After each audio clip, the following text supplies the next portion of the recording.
Inside the package, actually, there are two pieces. One we have is the actual saw, and there is a extension pole that is part of the pole saw extension kit. So this is the pole extension part of the pole saw.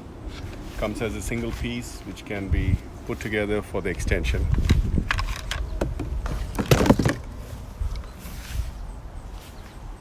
This is the chainsaw itself.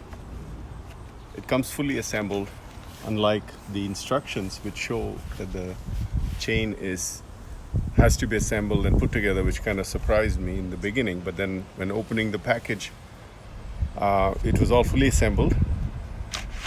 This is the cover. The chain is already in there. Now we have already used this saw before, so there is some dust on it, and oil has already been poured into it, so it's not right from the box.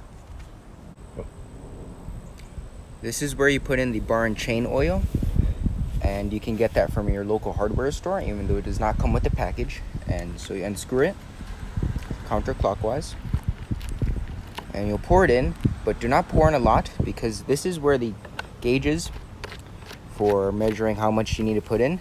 It does not need to reach all the way to the top, but it fills up very fast, even if you're putting it a little bit at a time. So just be careful not to overfill it.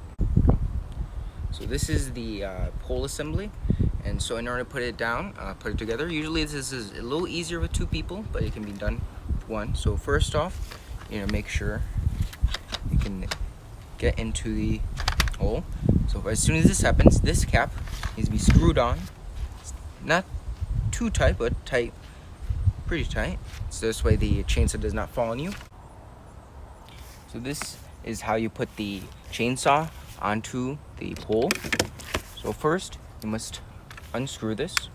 You can see here there's a sign that tells you going this way. Well, unscrewing, it'll take a little while to get it off. So now you can see I've unscrewed this, and I'll be ready to put this on.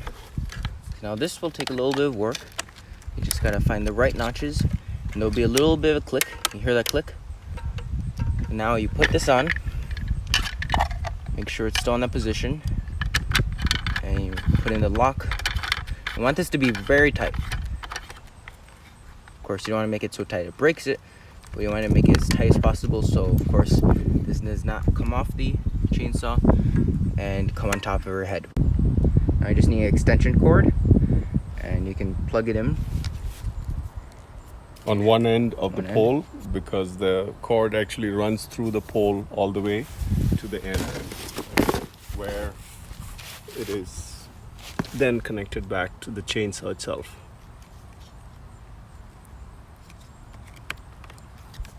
Make sure that the chainsaw is locked. There is an extension piece here that allows the saw to move further outward to give extra reach, but we are going to use it in the shortest position. The chainsaw with the pole attachment can be very unwieldy to use, because it's top heavy, and the control itself is in the back, all the way in the back here, which means that to lift it up, the front portion needs to be placed carefully. You cannot extend too much. You need to be very strong. And so you can see that the leverage is very important, and it's not for people with light frames and who cannot lift weights. So this is an extremely difficult saw to use for long reach, and I highly suggest that do not use it for more than a couple of minutes at a time.